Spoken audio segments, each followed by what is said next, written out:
Win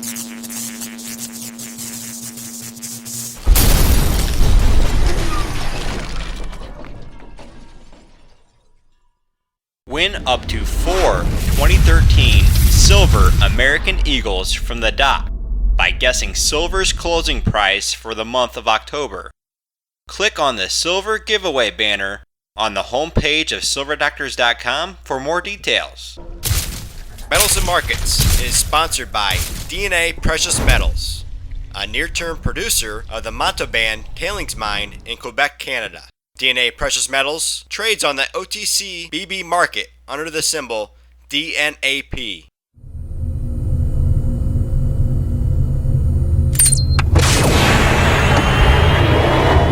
This is the Doc and Eric Dubin with the SD Weekly Metals and Markets.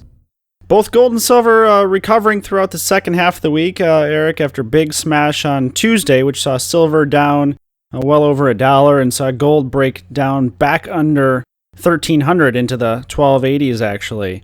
So big, strong recovery on Wednesday, continuation of the recovery on Thursday, and actually, especially in gold, a mini spike up here in the morning after a waterfall sell-off right in the COMEX Open. It reversed that and went vertical up towards 1325 before being sold off throughout the rest of the day. So all in all, a bit down on the week, but a bit of a recovery after the big smash Tuesday, but it sure seems like the cartel still remains in control of both the gold and silver market here. Eric, what's your thoughts? Yeah, I'd agree. And the picture's more clear on the gold side.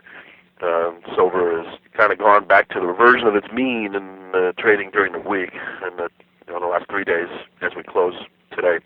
It's a pretty tight pattern, but gold has dipped below Thursday and Wednesday's recovery rate. So we got to chalk one up for the cartel in terms of continuing to paint the tape and manage expectations. I mean, here we are going through September and October, supposedly the strong months of the year, and everybody and their dog is jettisoning their gold positions, at least in the West. So it's a pretty sad state of affairs, given all the uncertainty that's going on. Craziness when it comes to the geopolitical picture still brewing in the background, particularly Netanyahu going around saying, hey, the Iranians are not to be trusted with their bomb development program. And then you turn your attention to the insanity in the United States with the continuing resolution and Obamacare debate sliding into and melding into the debt ceiling raising debate because, well, nobody's talking to each other. So you got to go and buy some time for a couple of weeks, and, well, why not? Politicians say we can just mold all of those discussions into one, and then we'll decide whether we're going to raise the debt ceiling or not in a couple of weeks' time, which, obviously is going to be raised. I mean, I guess it's possible that somehow, some way, the politicians will not raise it just because of the level of acrimony going on and the fighting and backbiting, which would certainly be interesting and a black swan, to say the least, for the markets, because everyone expects that the politicians will always feather their nest and raise the debt ceiling so that they can continue spending. And I think that would last probably about 5 minutes after the markets open before they get together. Right. They'll come running in for a special session before you can blink your eye. Wait. We were just we'll do kidding. Something sorry. Here. So the bottom line is that we have all these things that are supposedly traditionally bullish for gold and silver, but you can't go thinking that gold is a safe haven, and we see that playing out today. So it's just another same old story. Well, let's talk a little bit about the continuing resolution and really this whole fiasco that's been playing out throughout the week, theater, if you will, with the Republicans keeping their foot down, that they're insisting that no spending bill will be passed without delaying Obamacare, and Reid and Obama not willing to negotiate whatsoever. And I think it's pretty interesting what we've seen throughout the week with the games they're playing, particularly the Obama administration, in shutting down things to make it visibly look like this is such a horrible thing for the American people. And the media has certainly played a role in that, too. Obviously, they always do. There's a crisis everywhere. Eric and I were chatting before the show tell the listeners what you looked into about the numbers of... Yeah, so, I read stories earlier in the week about 800,000 some odd employees being furloughed. And I thought, well, okay, let's go check to see how many government employees officially on the rolls. And it turns out it's about 4.5 million employees. So you figure about 17 or 18% of the total federal workforce has been furloughed as non-essential workers. And, we have the claims that this huge government shutdown is upon us, and the NSA is still spying on all of us, and the CIA is certainly delivering the goods to the Islamic fundamentalists in the Middle East, and they Right. So the NSA is continuing their spying operations. That hasn't stopped, obviously, and so we can't have anybody like Eric visiting just Smokey mentioned. Bear at the national park, and when all those World War II veterans come up to the World War II monument in Washington D.C., you got to hire some extra security at more cost to make sure that they don't get over there to be able to visit. So it's just And we're arming the CIA is continuing operations training Al Qaeda rebels in Syria. So essential functions of the government, apparently, according to this government, is training terrorists in Syria, Al Qaeda terrorists. So that's an essential function of the government, as well as.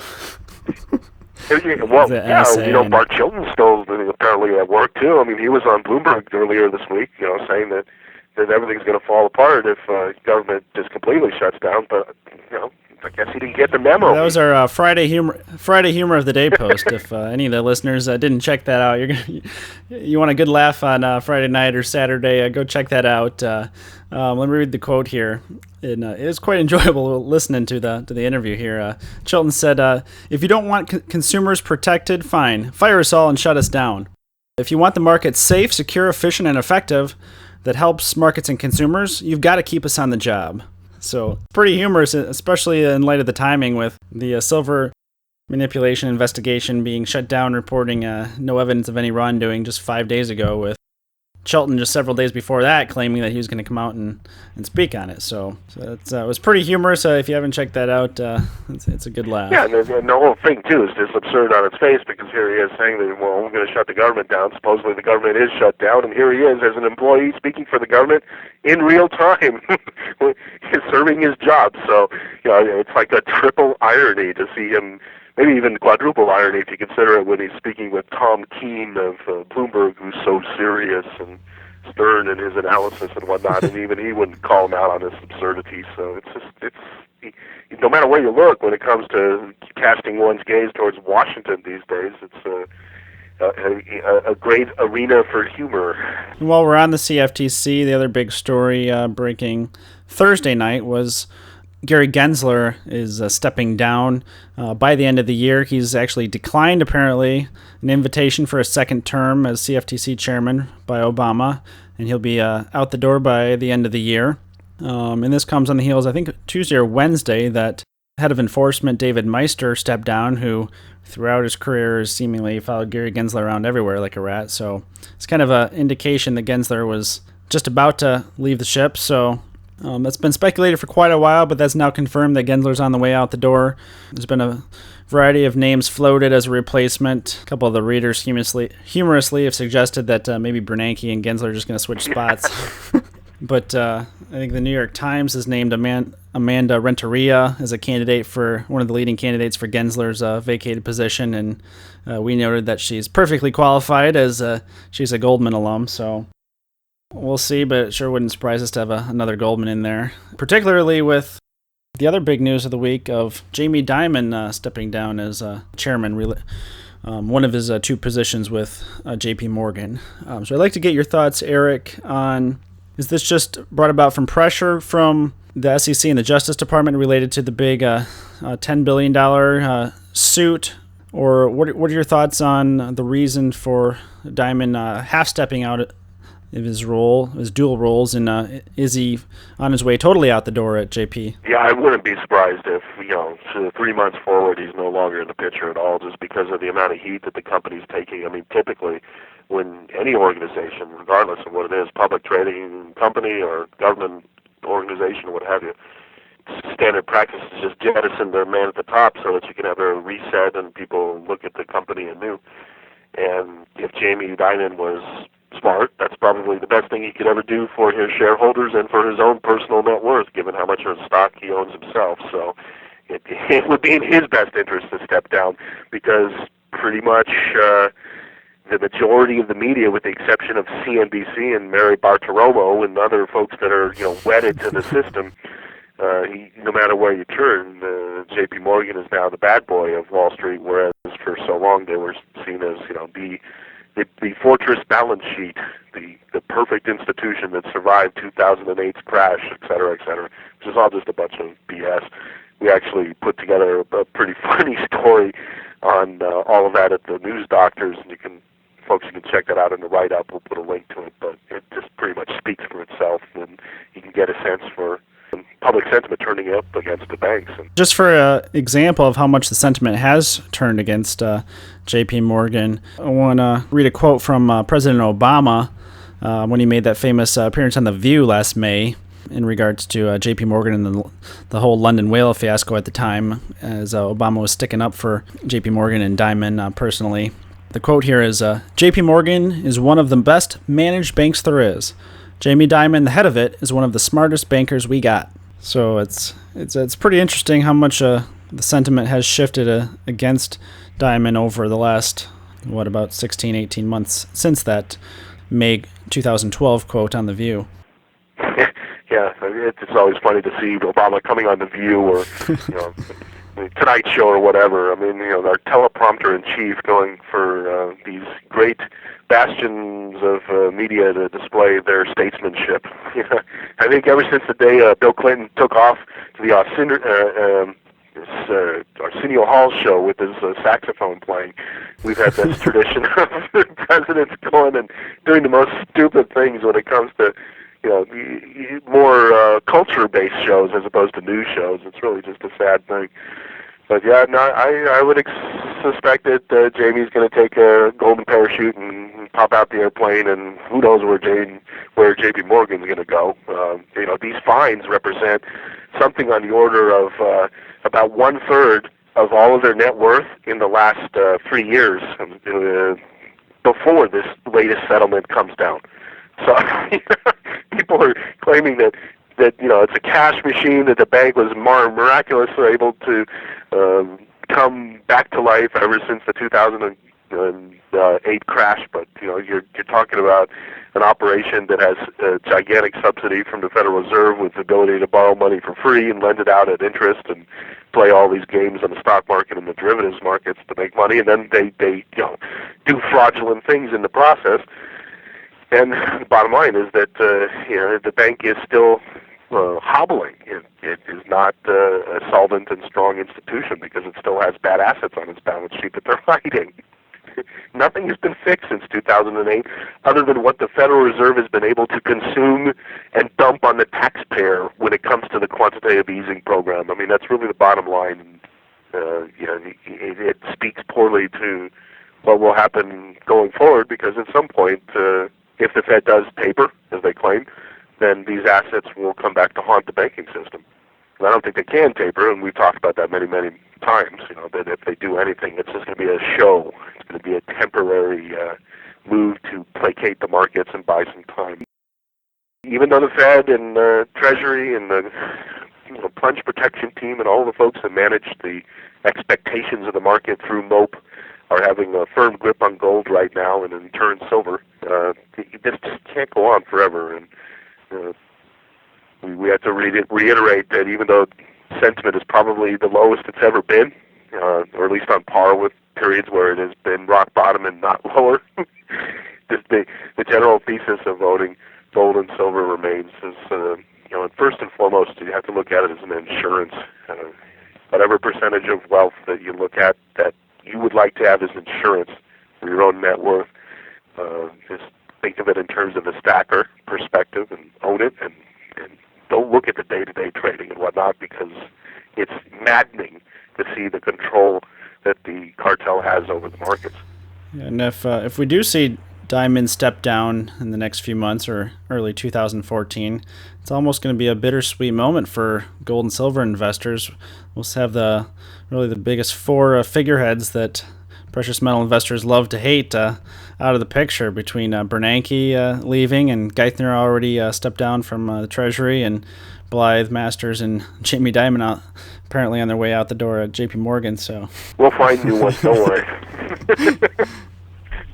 where there's a suppression that needs to happen, there'll be a scoundrel to fill the role. Maybe we'll find Jamie Dimon has gone to some Caribbean island with Blythe, who knows.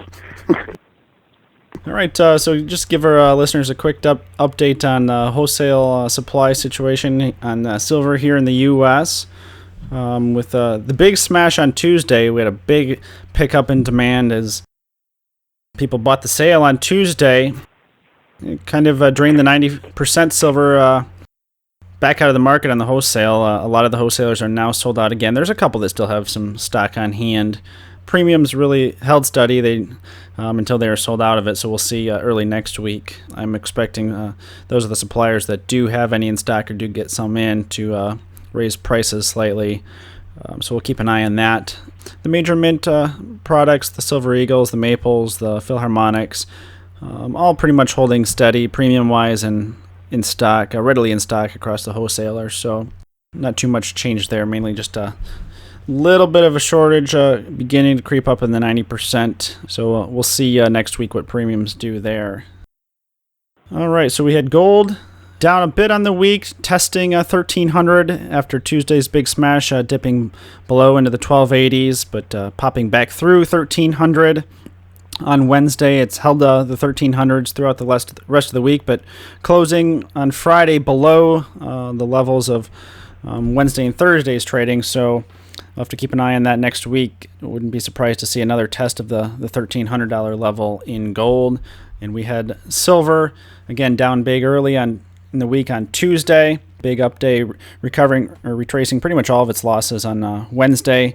And then the algos kicking in throughout the rest of the week. Not too much action at all. Really closing tonight, Friday, with the same trading as Wednesday, Thursday, and Friday, and just around 21.75. So yeah. And I guess the only positive note that we could toss out there is that in the short term, it's probably the case that as the debates with the debt ceiling come forward, that we might see an upward bias with gold and silver and the cartel having a hard time controlling it. And we should also mention, too, and this is in part a thesis that Goldberg Ferguson has been putting out for the better part of 6 months now, that he's been looking at delivery months in gold and the comics, and how every time you have, in particular, large delivery months by tradition, anytime you come close to the dates of the gold delivery, the gold price is smashed because the cartel wants to discourage people who are in the money in their positions to be able to take the gold out of the inventory. I'd rather have them roll the contracts forward rather than stand for delivery. Exactly. So, now that we're about a week or so in the rearview mirror past that period, this is traditionally the portion of the month where you would begin to see at least some pressure being taken off by the cartel per that thesis. And I think that thesis and his observation is correct, that pattern has definitely been going on. So you combine that with the timing of what's going on in Washington, and maybe, just maybe, next week will be a positive week if the cartel chooses to just let off of the brake that they keep slamming on. But, it's just so hard to predict because it's really just a qualitative kind of thing that they do. They say, okay, this week we're going to really be aggressive in terms of putting prices down, and what can you do? It's very hard to predict that kind of thing. So we'll watch the markets next week to see if the cartel lets their foot off gold's neck slightly early next week and lets it start to move again. So, all right, well, that should wrap things up for the Doc and Eric Dubin. Thanks for tuning in once again to the SD Weekly Metals and Markets. SD Bullion.